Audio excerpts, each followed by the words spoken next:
ఇప్పుడు G7 దేశాల summit కెనడాలో జరుగుతుంది ఆల్బర్టో దగ్గర. సో లాస్ట్ మినిట్ లో ముందైతే మోడీకి ఆహ్వానం లేదు. తర్వాత చివరి నిమిషంలో మోడీకి కూడా ఆహ్వానం అందింది. మోడీ కూడా వెళ్ళాడు. సో ఈ నేపథ్యంలో కెనడాలోని కాల్గరీ అనే ఒక టౌన్ లో పెద్ద ఎత్తున సిక్కు తీవ్రవాద సంస్థలకు సంబంధించి సిక్స్ ఫార్ జస్టిస్ అనే ఒక సంస్థ ఉంటుంది.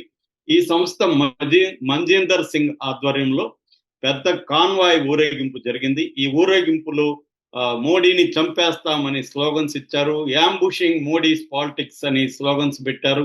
సో మోడీకి వ్యతిరేకంగా దిష్టి బొమ్మ దగ్ధం చేసి మోడీ దిష్టి బొమ్మకు చెప్పుల దండ వేసి ఊరేగించి ఇంత ఓపెన్ గా కెనడాలో చేయడం అనేది అతిపెద్ద ఈ మధ్య కాలంలో మోడీకి జరిగిన అవమానంగా చెప్పుకోవచ్చు. ఎందుకంటే దీన్ని వెర్బల్ అటాక్ అనే పిలుస్తా ఉన్నారు. ఒక రకంగా ఇది తీవ్రమైన చర్య. ఇప్పటి వరకు మోడీ మీద ఏ సంఘాలు కూడా ఇంత తీవ్రంగా చేసిన పరిస్థితి లేదు. ఎందుకు ఇది జరిగింది? వాళ్ళు ఎందుకు మేము ఇందిరాగాంధీని చంపినట్టే మోడీని కూడా చంపేస్తామని పిలిపిస్తున్నారు? అసలు ఏంటి ఈ సిక్కుల గొడవ ఏంటి? ఖలిస్తాన్ అంటే ఏంటి? తర్వాత దీనికి కెనడా ప్రభుత్వం ఎందుకు సపోర్ట్ చేస్తుంది? దీన్ని ఎదుర్కోవడానికి మోడీ ప్రభుత్వం ఏం చేస్తుంది? ఈ విషయాల గురించి మనం బ్రీఫ్ గా చెప్పుకుందాం. యాక్చువల్ గా ఖలిస్తాన్ అనేది అంటే ఒక సిక్కులకు సపరేట్ దేశం కావాలని ఒక ఉద్యమం. ఇది 70s 80s లో బలంగా జరిగింది. అప్పట్లో బబ్బర్ కల్సా అనే ఒక పేరుతో సంస్థ ఉండేది. దాని నాయకుడు బింద్రన్ వాలే చాలా వెరీ వెరీ నోటోరియస్ నాయకుడు. అప్పట్లో వాళ్ళు తిరుగుబాటు చేసి భారత ప్రభుత్వం మీద తిరుగుబాటు చేసి మేము సపరేట్ దేశం కావాలి మాకు, ఎందుకంటే భారతదేశం మాకు అన్యాయం చేస్తుంది, పంజాబ్లో ఉండే సిక్కు రైతులకంతా అన్యాయాలు చేస్తుంది, ఇట్లా రకరకాలుగా వాళ్ళు అనుకొని ముందుకు వచ్చారు. ఈ నేపథ్యంలో ఇందిరాగాంధీ ఉక్కుపాదంతో ఈ ఖలిస్తానీ ఉద్యమాన్ని అణచేసింది. ముఖ్యంగా 1984లో ఆపరేషన్ బ్లూ స్టార్ పేరుతో గోల్డెన్ టెంపుల్లో దాక్కున్న తీవ్రవాదుల మీదకి అటాక్ చేసి చాలా మందిని బెందరన్ వాళ్ళతో సహా చాలా మందిని చంపేసింది. దాంతో సిక్కులు పగబట్టి ఆమె పర్సనల్ సెక్యూరిటీలో సిక్కులు ఉంటే వాళ్ళ ద్వారా ఆమెని ఇందిరాగాంధీ 1984లో చంపించేశారు.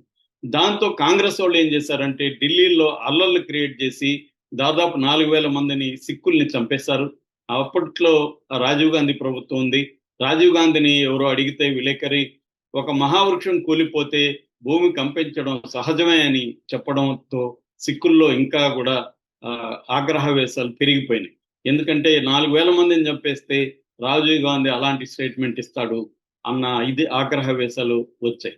అప్పటి నుంచి ఏంటంటే సిక్కుల ఉద్యమం అనేది ఇండియాలో తగ్గిపోయింది. కానీ సిక్ డయాస్పొరా అంటారు. సిక్ డయాస్పొరా అంటే ఇటు కెనడా, అమెరికా, లండన్ ఇలాంటి దేశాల్లో సిక్కులు చాలా రిచ్ సిక్కులు ఉంటారు. హాలీవుడ్ లో చాలా సినిమాలకి ఫైనాన్సింగ్ కూడా సిక్కులే ఇస్తారు.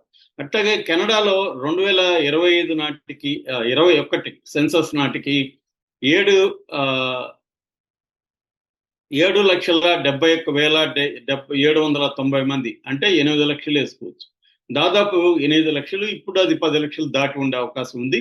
సో 10 లక్షల సిక్కు పాపులేషన్ కెనడాలో ఉంది. అందువల్ల కెనడా ప్రభుత్వాలు ఈ సిక్కుల ఓట్లు అవసరం. సిక్కు ప్రతినిధులు కెనడా కోalition ప్రభుత్వంలో కూడా ఎంపీలుగా మంత్రులుగా కూడా ఉన్న సందర్భాలు ఉన్నాయి. అందుకని కెనడా ప్రభుత్వం సిక్కుల్ని అక్కడ ప్రోత్సహిస్తూ ఉంటుంది. ఈ నేపథ్యంలో అక్కడ ఈ ఖలిస్తానీ తీవ్రవాదులను కొంతమందిని మనవాళ్లు చంపారనే ఆరోపణలు వచ్చాయి. లాస్ట్ 2023లో హర్దీప్ సింగ్ నిజ్జర్ అనే వ్యక్తిని అక్కడ మిస్టీరియస్ గా చంపేశారు. అప్పుడు కెనడా ప్రభుత్వ ప్రధానమంత్రి ట్రూడో కూడా మన రా agency, research and analysis wing ఏజెన్సీని బాధ్యుల్ని చేస్తూ ఆరోపించారు. డిప్లొమేట్స్ ని తీసేశారు. మనకి కెనడాకి మధ్య ఒక ఉద్రిక్త వాతావరణం నెలకొనింది.